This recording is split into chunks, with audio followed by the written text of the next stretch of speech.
Rasulullah sallallahu alaihi wasallam. Asbab daripada kemuliaan baginda Rasulullah sallallahu alaihi wasallam. Asbab daripada doa Rasulullah SAW hari ini, saya dan kalian berada dalam masjid ini kerana doa dan kasih sayang baginda kepada kita. Doa dan kasih sayang serta rahmat yang baginda bawa sehingga kita dipilih untuk duduk dalam majlis seperti ini. Ayah-ayah, ibu-ibu, anak-anak yang mulia dan dicintai Allah dan Rasul serta disayangi oleh seluruh penduduk langit dan bumi. Allahumma salli wa sallim wa barik ala sayyidina Muhammad wa ala ali sayyidina Muhammad. Allah berikan ruang kepada kita untuk menjadi hamba yang taat kepada Allah.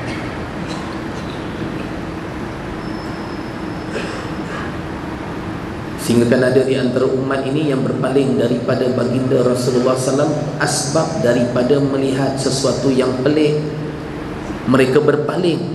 Asalnya percaya, lepas tu tak percaya, tinggalkan Nabi hanya kerana berasa pelik dengan peristiwa Isra' dan Mi'raj. Seolah-olah mereka berkata, ajaran Muhammad ni mula-mula betul, lama-lama dah makin mengarut, siap naik ke langit lagi.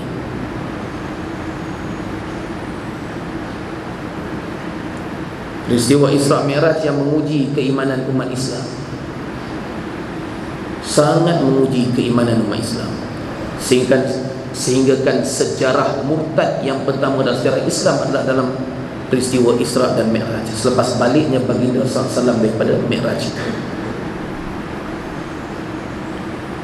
Nak belajar taat, Allah hanya rakamkan dalam ayat pertama suratul Isra', Subhanalladzi asra bi 'abdihi, maha suci Allah yang menjalankan hamba-Nya.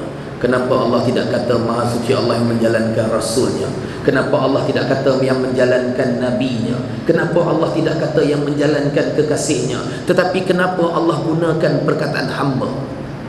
Itulah pangkat, title tertinggi di sisi Allah Subhanahu wa taala, kerana hanya yang gelar hamba itu mampu taat tanpa sebarang khilaf terhadap Tuhannya. Allah angkat martabat Nabi SAW sebagai hamba. Maha suci Allah yang menjalankan hamba-Nya. Asra bi 'abdihi. Hebatnya title hamba ini. Sebab kita dengar kalau yang nama hamba zaman dulu, kalau hamba sahaya, hamba abdi, dia akan taat 100% kepada tuannya, betul? Hamba yang beriman, yang bergelar sahabat, yang dimerdekakan oleh Sayyidina Abu Bakar As-Siddiq radhiyallahu anhu, hamba yang sangat terkenal, iaitu Sayyidina Bilal bin Rabah radhiyallahu anhu, daripada kalangan hamba saya, tapi sangat taat kepada Allah. Maka bukan senang untuk mendapat title hamba, kerana kalau kita tidak mula belajar bagaimana untuk belajar taat, sangat susah.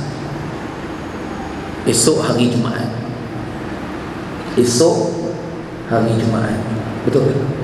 Malam ni malam Jumaat, bermula daripada melepas maghrib tadi, sunnah kita membaca suratul Kahfi dan surah Yasin. Berapa ramai orang akan menjaga malam Jumaat dan hari Jumaat dengan bacaan itu? Sebab apa? Sebab sayang kepada Rasulullah SAW, untuk belajar taat. Esok hari Jumaat, dalam banyak hadis Nabi SAW memang pakai pakaian dengan macam-macam warna. Nabi SAW pernah pakai, tetapi daripada kebanyakan hadis, warna yang paling baginda suka adalah warna putih. Dan baginda SAW tidak pernah tinggalkan warna putih pada hari Jumaat. Kita hari ini daripada imam, khatib sampai makmum dengan warna-warni semua. Minta maaf. Solat ni dia sangat mengajar kita untuk belajar taat.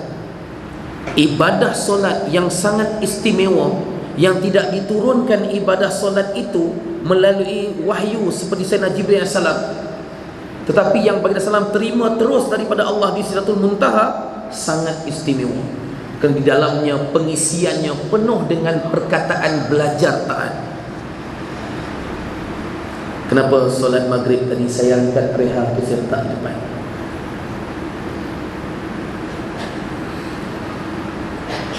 Sunnah yang bernama sutra.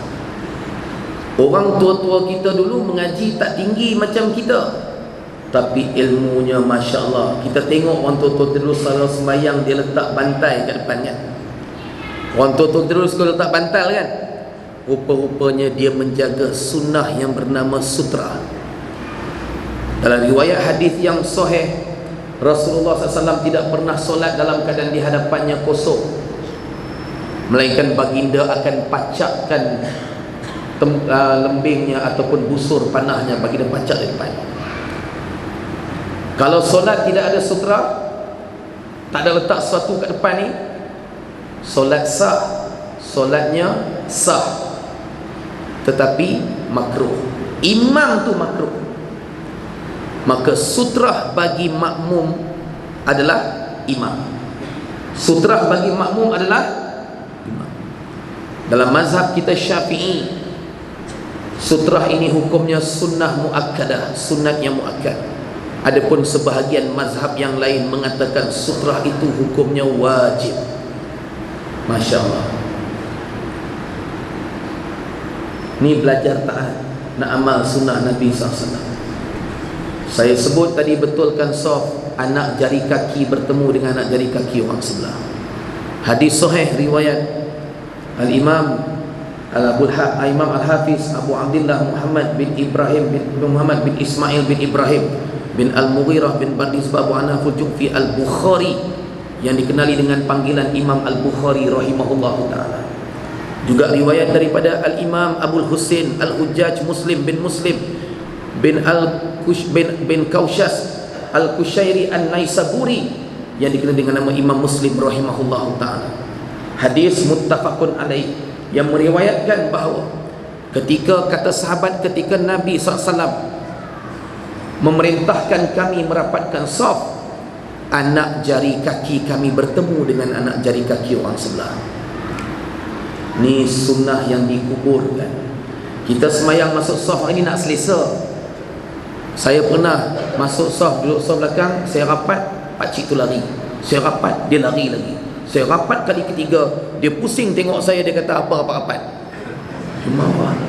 First time saya kena marah sebab rapatkan saf. Dia keluar daripada saf tu, daripada belah sini dia pergi semayang belah sana pula. Punya tak mau bagi saya rapat. Bayangkan kalau saya kejar dia. Tapi mujurlah, saya tak bawa perangai masa tu. Bila saya pun rapat dengan pakcik yang seorang lagi tu pula, saya rapat pula, pakcik tu pula tengok muka saya, dia kata apa? Sabarlah, orang jahil nak buat lagu mana. Bukan saya kata, pakcik tu kata. Sampai tara tu, bayangkan. Jahil ni, kalimah jahil, terjemah Melayu apa? Ustaz Anwar? Bodoh. Nak sebut bodoh pun takut bangkir. Bodoh kan? Jahil. Orang jahil ni, apa dia? Jahil tu, annahu yadri fahuwa la yadri. Jahil, annahu yadri fahuwa la yadri. Dia tahu kata dia tak tahu, lalu dia menuntut ilmu. Tu jahil. Tetapi masalahnya bila jahil murakkab. Jahil murakkab tu apa? Bodoh murakkab tu yang bersusun-susun. Oh, baru kita tahu yang orang duk sebut bodoh bertingkat-tingkat tu rupanya ada dalam kitab. Jahil murakkab ni maknanya bodoh yang bersusun, bertimpa-timpa bodoh dia. Ini nak sebut bahasa kitab. Apa dia jahil murakkab? Annahu la yadri fa huwa la yadri. Dia tak tahu kata dia tak tahu, dia perasan macam dia tahu. Dia tak tahu kata dia tak tahu, dia perasan macam dia tahu. Ni bodoh sombong. Jahil murakkab, terjemah Melayu dia apa? Bodoh bertingkat-tingkat. Jangan duk kata ke orang pula. Nak jangan duk kata ke orang pula. Hang ni tak sangka bodoh bertingkat-tingkat. Jangan duk kata ke orang itu pula. Jaga akhlak kita, jaga adab, jangan duk cakap orang lagu tu. Ni nak cerita jenis-jenis manusia. Hak jahil murakkab ni lah kalau kita tegur. Ada satu tempat di Kedah ni lah, saya tegur pasal bukanlah tegur, kita kongsi ilmu sebenarnya. Saya tegur, kalau ustaz habis ceramah lambat, macam sekarang ni dekat pukul 9, biasanya muazzin akan azan ke qomat? Masjid ni qomat. Dia berkata kenal dah kami ya. Saya tanya dalam ceramah saya seluruh Malaysia, masjid-masjid saya tanya, siapa yang bagi kuasa dan autoriti untuk gugurkan sunnah azan hanya dengan sebab ustaz habis ceramah lambat? Jawab 2 saat dia sekarang. Timbalan pengurusi jawab, siapa bagi autoriti untuk gugur sunnah azan? Menyesal aku duduk depan, dia kata. Setiausaha jawab, ni setiausaha, siapa bagi autoriti? Ustaz Adnan kata nasib baik aku tak main malam ni, kan? Siapa bagi kuasa dan autoriti untuk gugurkan sunnah azan sekerana ustaz habis ceramah lambat? La ilaha illallah Muhammadur Rasulullah. Apakah kita tidak pernah mendengar hadis tentang akan sampai satu masa ketika Dajjal keluar nanti, azan sudah tidak dilaungkan. Hari ini seluruh Malaysia tidak melaungkan azan isyak kerana ustaz habis ceramah lambat, bukan sebab Dajjal. Betul tak ni? Betul ke betul? Allah Rabbi. Saya kongsi ilmu, saya kata tolonglah azan. Kalau sagi saya berhenti pukul 12, boleh berhenti pukul 12? Boleh ke ni? Tunggulah saya nak balik awal, tidur awal ni. Kalaulah ustaz berhenti 9.30 kata contoh, azan tak semesti pakai mikrofon, setuju? Yang penting azan. Oh, nasib baik ustaz pakai mikrofon pun tak apa. Kita kononnya marah dengan Yahudi tu macam dah beli tiket nak pergi Israel tu. Tiba-tiba azan pakai mikrofon pukul 9.30 malam, tak berani. Sembang kedai kopi, marah Yahudi, tumbuk meja, melambung gelas-gelas. Betul tak ni? Cerita Pak Yahudi ni, kalau Abang Hakim dengan keting tu, dia bagi batang pisang tu terbalik. Azan 9.30 tak berani. Ustaz Noor kata menyesal panggil Ustaz ni. Sabarlah Ustaz Noor, istighfar. Jadi bila saya cerita macam tu, tiba-tiba satu orang tua duduk tengah-tengah jemaah ni, dia angkat tangan. Ustaz lain tak kata apa pun. Ni dah faham dah makna jahil murakkab tadi? Nak habaq jahil murakkab saja, kan? Faham dah bodoh tingkat-tingkat tu dia. Tapi saya jawab, saya kata, tuan, kalau saya baca hadis daripada Sahih Al-Bukhari, apakah tuan sanggup tarik balik perkataan tuan? Lebih 20 hadis yang Nabi SAW sebut dalam Sahih Bukhari tentang azan. Nabi kata dekat sahabat, azan walaupun kamu solat seorang diri. Nabi nampak 3 orang sahabat nak pergi musafir, dia panggil, nak ke mana? Sahabat tu kata, kami nak bermusafir ya Rasulullah. Nabi kata, azan walaupun kamu solat jamaah. Kami sampai RNR dengan Syekhuna, guru kami Syekh Nuruddin Marbu Al-Banjari Al-Makki, hafizahullah ta'ala. Sampai masa tu dekat RNR tu dah pukul 5 lebih nak semayang jamaah asar. Tapi Syekh punya jaga sunnah, Syekh Nuruddin ni punya jaga sunnah. Walaupun pukul 5 lebih, dia masuk surau RNR tu, dia azan dulu. Masya Allah. Walaupun semayang jamaah, pasal Nabi pesan. Masjid Madinatul Ilmi tinggal dan isyak pasal ustaz habis ceramah lambat. Baik. Istisa kata, aku rasa geram dengan ustaz. Sabar. Lawak kan? Lawak ustaz. Azan walaupun tak pakai mikrofon, jangan tinggal sunnah azan. Mana muazzin? Siapa muazzin sini? Pak Hakim? Tak ada? Azan Pak Hakim? Ni Aman? Aman muazzin sini. Muazzin rasmi tu, dan semua tak mengaku kan. Mampu ada satu masjid, saya tanya siapa pengurusi masjid, pengurusi duduk depan ni, pengurusi tunjuk orang sebelah. Bila dia tunjuk orang sebelah, yang belakang semua tunjuk dia. Dia tak nak mengaku. Tanya muazzin seorang pun tak mengaku.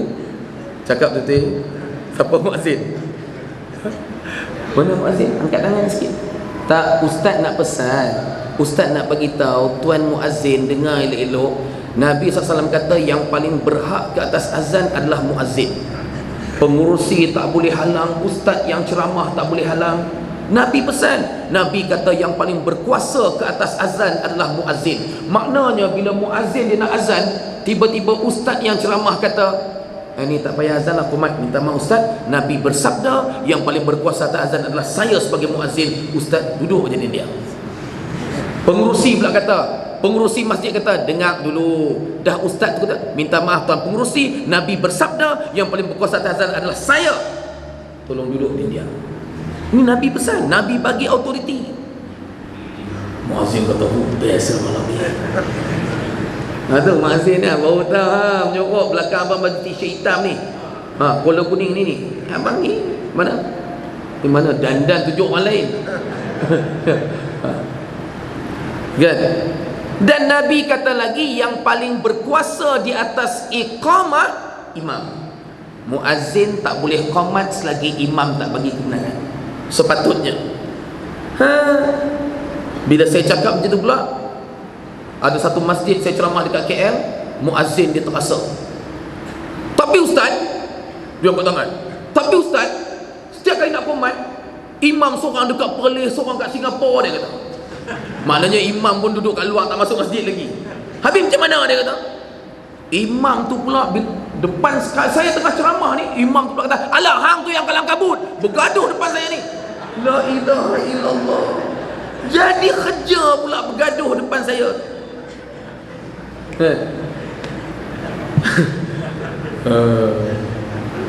Ni yang kata tadi jahil murakkab ni, Melayu kata apa?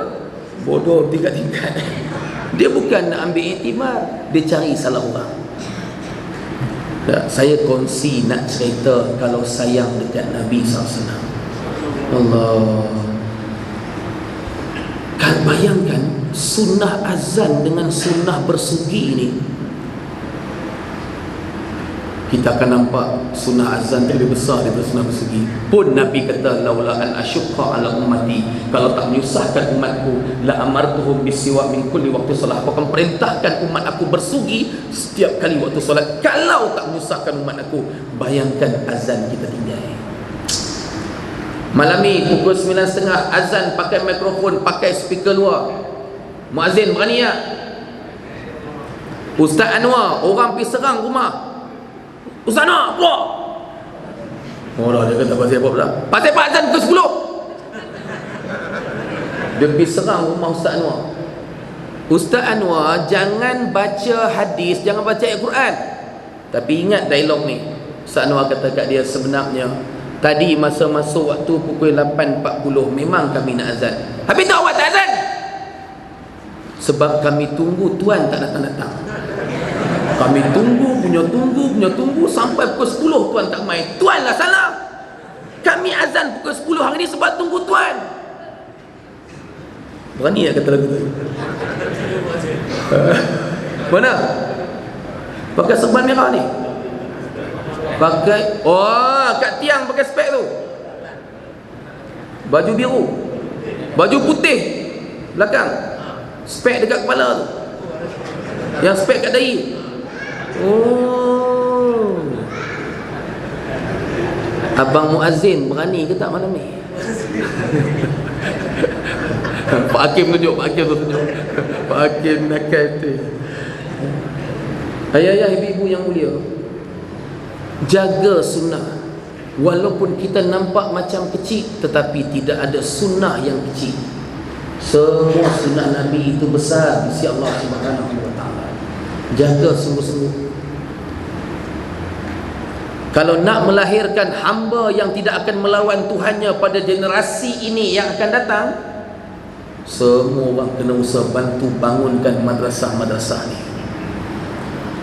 Bukan senang madrasah, saya tahu lah. 2 madrasah tahfiz saya yang di Johor dengan di Ipoh kena ada di tangan setiap bulan 46,000 saya kena ada kat tangan. Sebahagian pelajar-pelajar tu yang tak bayar yuran, sebahagiannya pelajar asnaf yang kami tanggung. Saya kena ada kat tangan setiap bulan 46,000, bukan setahun weh, setiap bulan. Tu yang buka meja kat beranda tu, menjaga bawa macam barang macam-macam. Tak beli siap. Hajam menjaga je ni, paksa orang kan. Tak habis barang tu aku bakar meja masjid bagi jadi. Tengok tu bakar semua, jangan tuduh pula. Murah sana. Ayah-ayah, ibu-ibu yang mulia, bukan senang. Kalau kita tidak mendukung taman-taman syurga ini, siapa lagi? Ujian datang macam-macam. Tanya Ustaz Anwar, tanya Ayahanda Haji Talib, ujian macam-macam Allah bagi. Yang bercakap pandai ramai. Tapi Masya Allah, madrasah kami itu bila print penyata bank, kadang-kadang terkejut. Ada satu hamba Allah, satu perempuan, satu ibu tu, dia masuk RM2 hari-hari. Kalau print penyata bank tu nampak dua penuh kat penyata tu. Hak dia seorang je, hari-hari. Ada satu syarikat pun kami tak kenal siapa dia, tapi nampak nama syarikat tu dekat penyata bank. Dia masuk RM10 setiap pagi pun hari-hari. Bukannya madrasah ni perlu bantuan banyak, tak. Dapat orang-orang yang Allah pilih macam tu pun RM1 sehari pun jadilah. Bukan nanti banyak. Kadang-kadang bila baru-baru ni Jabatan Agama minta penyata kewangan kami, bila minta Jabatan Agama minta penyata kewangan, buat kunci kira-kira yang 2019 untuk 12 bulan, Januari sampai Disember 2019. Bila buat kunci kira-kira tu baru tahu, saya tengok kunci kira-kira tu, duit yang budak bayar yuran dengan duit sumbangan orang ramai, total dapat 12 bulan tu lebih kurang 98,000. Tapi perbelanjaan, bayar gaji guru, makan budak, bil api ayam, apa semua, untuk 12 bulan tu pula 198,000. Duit orang bagi sumbangan dengan duit yuran 98,000, tapi yang dah belanja 108,000. Mana mai 100 tu? Baru perasan yang tu lah, hadut letak meja kat beranda tu kat luar. Buat pula madrasah, buka syarikat umrah, syarikat pelancongan, punya nak tampung. Saya buat macam-macam, jual kambing lah, nak cari dana untuk madrasah. Malam ni saya bukan minta derma. Walaupun kewangan madrasah kami sangat kritikal, tapi saya tak minta derma. Walaupun kewangan madrasah memang tengah teruk, tapi saya tak minta derma. Tak faham ke? 3 kali ulang. Faham kan? Jangan sampai 7 kali. Syahat betul Ustaz ni. Sabarlah, sabar istighfar. Ni madrasah Allah Rabbi Karim. Allah pilih Ayahanda Haji Talib nak buka, melahirkan generasi anak-anak. Allah pilih Ustaz Anwar nak melahirkan generasi anak-anak yang dalam urat darah mereka mengalir ayat-ayat Al-Quran. Masya Allah, tabarakallah. Sebab tu jangan pening, Ustaz macam mana nak bagi baik akhlak anak kami. Tak payah sibuk bagi baik, isikan Al-Quran dalam tubuh dia. Ayat mukjizat Al-Quran akan design dan pattern akhlak anak-anak ni. Masuk masjid tadi sebelum maghrib, anak-anak ni minta maaf Ayahanda Haji Talib, mereka masuk masjid tadi saya sergah mereka. Pasal apa? Mereka masuk terus duduk, tak semayang sunat tahiyatul masjid. Betul? Mereka tengok, pakat tengok saya muka tak puas hati. Mamat mana sound kami belada. Sebab saya anak-anak tahfiz ni, walaupun anak-anak ni madrasah mana sekalipun, Di saat mereka bergelar pelajar madrasah, saya letakkan anak-anak ni di mata dan di hati saya macam anak-anak saya, bukan macam pelajar.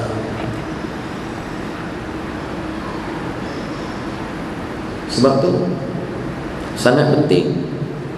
Ni masuk tadi masjid, sembahyang solat masjid tak?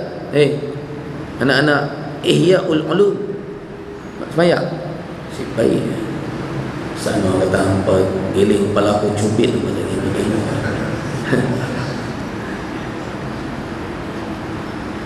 Tak payah pening kepala macam mana nak design, nak pattern akhlak anak-anak ni. Ayah ibu yang mulia, biarkan ayat Quran mengalir dalam pembuluh darah mereka. Sebab tu memang sangat menyedihkan bila ahli agama macam kes ustazah yang disuruh merangkak oleh mak pelajar tu. Allah, iyalah dah minta maaf memanglah, tapi masa hang buat, otak hang kat mana? Ayat tu pun jangan potong, biar dalam ni. Punya tak ada akal sampai tahap tu. Kita dulu mak bapak kita, kalau kita walaupun kita tak salah, cikgu pukul dekat sekolah, berani tak mengadu kat mak bapak? Ni ayah-ayah zaman mengaji dulu tak berani kan? Kalau mengadu kat mak bapak tokok lagi betul. Tapi yang dia tahu zaman dia mengaji dulu, kalau dia mengadu kat mak bapak dia tambah lagi, dia tahu. Tapi hari ni dia tu lah yang duk pergi serang sekolah, bukan tak tahu. Kadang-kadang budak-budak ni batu api ke? Dia pergi mengadu kat mak pak dia macam cerita lagu lain. Ada tak? Hampa ada panggil aku ke tak? Tak ada. Doa minta Allah jaga anak-anak ni, Allah jaga madrasah-madrasah yang ada di keliling masjid ni, jaga sungguh-sungguh. Ayah-ayah ibu yang mulia, sebelum saya berhenti malam ni, saya nak ajak kita sama-sama doa sungguh-sungguh boleh. Minta pada Allah sungguh-sungguh, jadi hamba yang sangat taat kepada Allah sungguh-sungguh. Kita mula malam ni, kita berhenti daripada menilai orang, menghukum orang. Jaga sunnah Nabi SAW. Pandang semua sunnah itu besar. Tapi saya nak ajak, sebelum kita doa, kita zikir sama-sama boleh.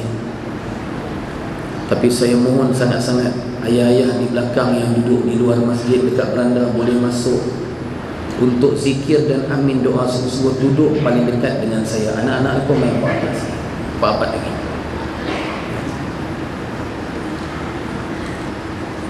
Minta ampun sungguh-sungguh kepada Allah. Ayah-ayah tolong apa-apa lagi. Saya nak suruh aminkan doa.